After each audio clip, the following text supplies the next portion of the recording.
Morning టట్టడాయి నేను మళ్ళీ వచ్చేసా. సో ఈరోజు చేయబోయే రెసిపీ ఫంక్షన్ స్టైల్లో చేసుకునే దొండకాయ వెల్లుల్లి కారం. ఓకేనా? అంతకన్నా ముందు మనం చేసుకోవాల్సింది మసాలా కారానికి ప్రిపరేషన్. ధనియాలు వేసాం కదా, ఇప్పుడు ఒక్క 2 టేబుల్ స్పూన్లు జీలకర్ర, పసుపు,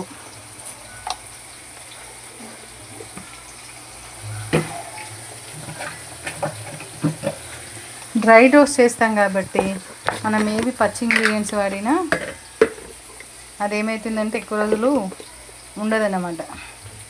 సో కారం ఒక్క 2 స్పూన్లు వేద్దాం. ఫ్రై కదా, అది మొత్తం బాగా పట్టాలి.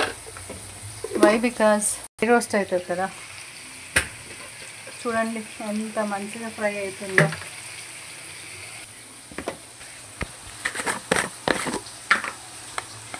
సాల్ట్ టు టేస్ట్ 1.5 స్పూన్ పడుతుంది.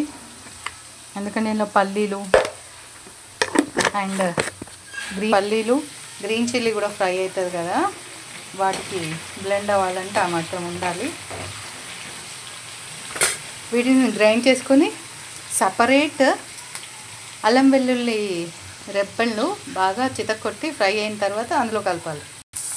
సో కమాన్, ఫ్రై అయింది. కొంచెం ఇప్పటిదాకా చేసిన మసాలా చల్లిపెట్టా, ఎందుకంటే వేడి మీద ఉన్నప్పుడైతే బాగా అబ్జర్వ్ అవుతుంది, తర్వాత ఇబ్బంది అవుతుంది.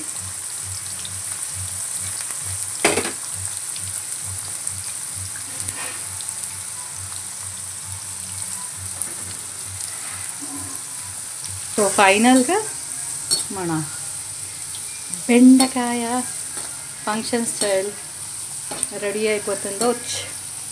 కరివేపాకు మా యశ్వి పాపని పంపించా. తెచ్చినవా? సరిపోదు నాన్న, ఇంకా కావాలి. సో ఫైనల్గా పల్లీలు. ఏమైంది? అప్పుడప్పుడు నీకు ఏమన్నా దయ్యం వస్తుందా? సో పల్లీలు వేగిపోతున్నాయి.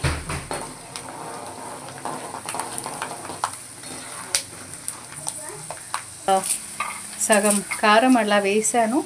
సగం కారం ఇలా ఉండంగా నేను ఏం చేస్తున్నానంటే ఈ వెల్లుల్లిపాయలని గ్రైండ్ చేస్తాను. సో ఫైనల్గా పచ్చిమిరపకాయలు, ఇవి కొంచెం చిరపటలాడతాయి, జాగ్రత్త, దూరం ఉండండి. సో ఫైనల్గా పచ్చిమిరపకాయలు కూడా బాగా ఫ్రై అయిపోయినాయి. ఇవి క్రంచీగా భలే ఉంటాయి, కొంచెం బాగా వేగాలన్నమాట. సో ఫైనల్గా మన పచ్చిమిర్చి కూడా వేగిపోయింది. ఇప్పుడు అల్లం వెల్లుల్లి పేస్ట్, ఫైనల్గా కరివేపాకు.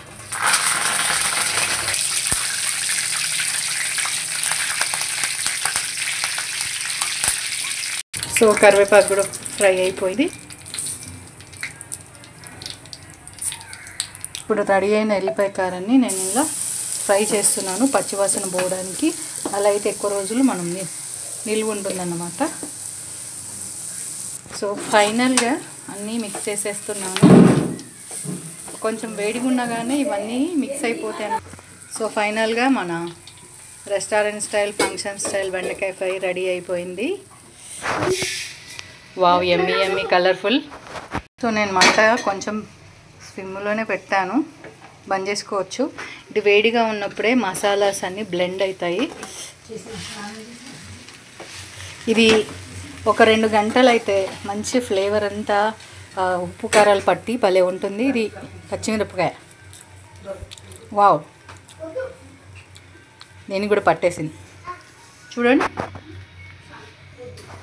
సో ఫైనల్గా వేడి అన్నంలోకి వర్షం పడుతూ ఉంటే చారు, ఈ ఫ్రై కాంబినేషన్ సూపర్ ఉంటుంది.